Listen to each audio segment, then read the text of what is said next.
નમસ્કાર, આપ જોઈ રહ્યા છો યુટીસી ન્યૂઝ. વડોદરા ખાતે સરદાર ધામ બનીને તૈયાર છે અને તેના લોકાર્પણમાં દેશના વડાપ્રધાન નરેન્દ્ર મોદી આવી રહ્યા છે.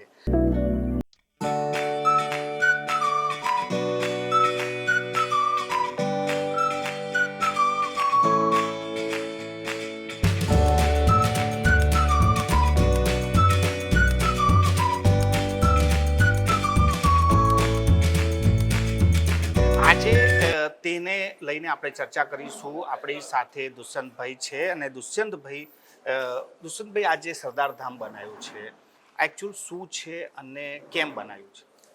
સરદાર ધામ એક સમાજનું એકતાનું કેન્દ્ર છે. અહીંયા આગળ યુથ એટલે કે યુવા સંકલનને, દીકરા દીકરીઓને રોજગાર મળે, એજ્યુકેશન મળે, ધંધામાં એ લોકો પાર્ટિસિપેટ કરી શકે, એન્ટરપ્રિન્યોરશિપ ડેવલપ કરી શકે, સેલ્ફ ડેવલપમેન્ટ થાય અને ઘણી બધી સ્કિલ ડેવલપમેન્ટ થાય.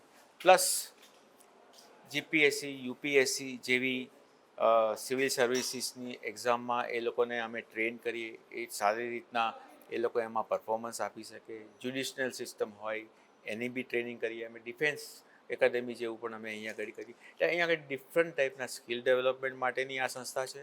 પ્લસ દીકરા દીકરીઓ જે ગામડામાંથી આવતા હોય કે જેને ઘણી વાર પોતાની પરિસ્થિતિ પણ સારી ના હોય, એવા દીકરા દીકરીઓ માટે અમે લોકો ત્યાં આગળ અહીંયા સરદાર ધામમાં એ લોકોના માટે આગળ ભણવા માટે હોસ્ટેલની વ્યવસ્થા પણ અહીંયા આગળ. હોસ્ટેલની વ્યવસ્થા એટલી સરસ કરી છે કે એ લોકો સારામાં સારી રહેવાની ફેસિલિટી મળે, સારામાં સારું એમને ખાવાનું મળે, સારામાં સારી એમનું સેલ્ફ ડેવલપમેન્ટ, એના માટેની બી અહીંયા આગળ ડિફરન્ટ ટાઈપની એક યોગા હોય કે કલ્ચરલી એ લોકો પછી કોઈ જાતની વર્કશોપો એમને કરીને એમને ટ્રેન કરીએ.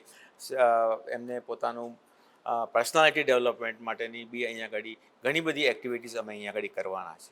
સાહેબ, જે રીતે તમે કીધું કે સુવિધાઓનો અભાવ હોય ને અહીંયા આગળ મળી જાય, હા, કેમ સમાજને આ જરૂરત પડી કે આપણા બાળકો આઈએએસ ને આઈપીએસ બને? કેમ કે પહેલા જે પાટીદાર સમાજ હતો તે રાજનીતિમાં ચેર પર બેસતો હતો.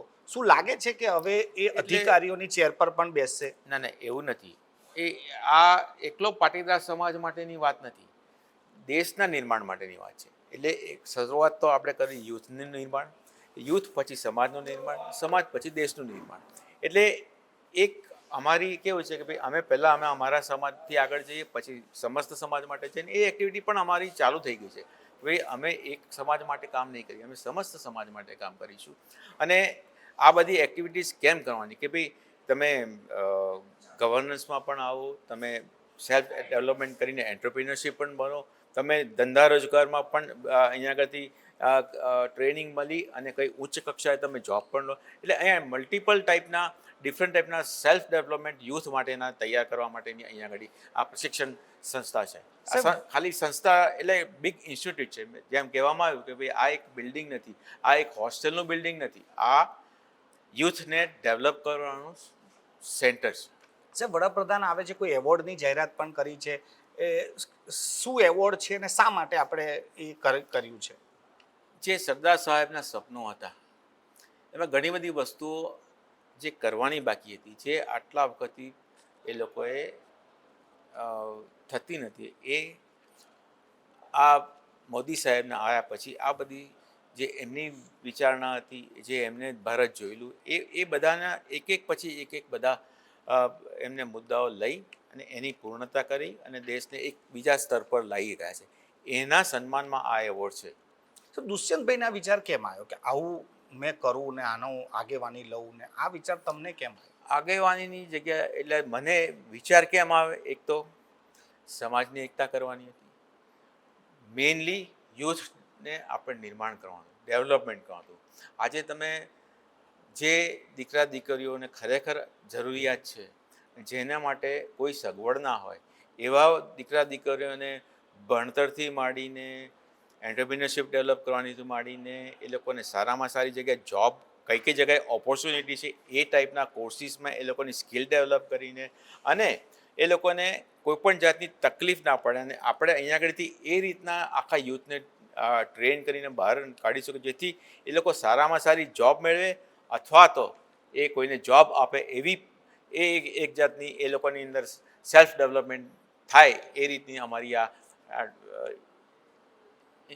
વ્યવસ્થા છે. સાહેબ છેલ્લો સવાલ કે તમે તો એક સક્ષમ સમાજ છો કે તમે આટલું મોટું નિર્માણ કરી શકો, બિલ્ડિંગ બનાવી શકો, એવો પણ વર્ગ છે દેશમાં કે જે સક્ષમ નથી, તો એ લોકો એવું નહીં લાગે કે આ લોકો સક્ષમ છે તો આવી સુવિધાઓમાં રહે છે અને અમારા માટે આવી સુવિધાઓ એવું નથી? નહીં થાય.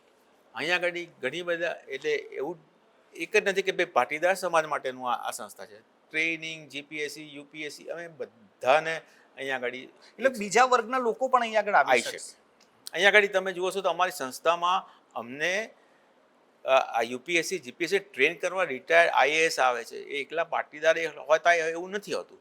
પાટીદાર સિવાયના રિટાયર્ડ આઈએએસ સિનિયર ઓફિસર્સ છે, બધા ઘણા બધા લોકો અહીંયા આવે છે. ઇવન અહીંયા આગળ સમસ્ત સમાજ માટેની આખી એક સ્કોલરશિપ યોજનાઓ છે. એટલે કોઈ પણ સમાજનો વ્યક્તિ અહીંયા રહી શકશે, ભણી શકશે. હા, ખૂબ ખૂબ આભાર અને ખૂબ ખૂબ Thank અભિનંદન you. તમને આ સુંદર કાર્ય બદલ. આ હતા દુષ્યંત પટેલ, જેઓ આ સરદાર ધામના હાલ પ્રમુખ છે અને તેઓ આના વિશે ટૂંકી માહિતી આપી રહ્યા હતા. આજે ખૂબ જ એ વ્યસ્ત છે તો ખૂબ ઓછી વાત થઈ છે. ભવિષ્યમાં મોકો મળશે તો આ સંકુલ વિશે અને આની યોજનાઓ વિશે વિગતવાર પણ આપણે ચર્ચા કરીશું. Thank you.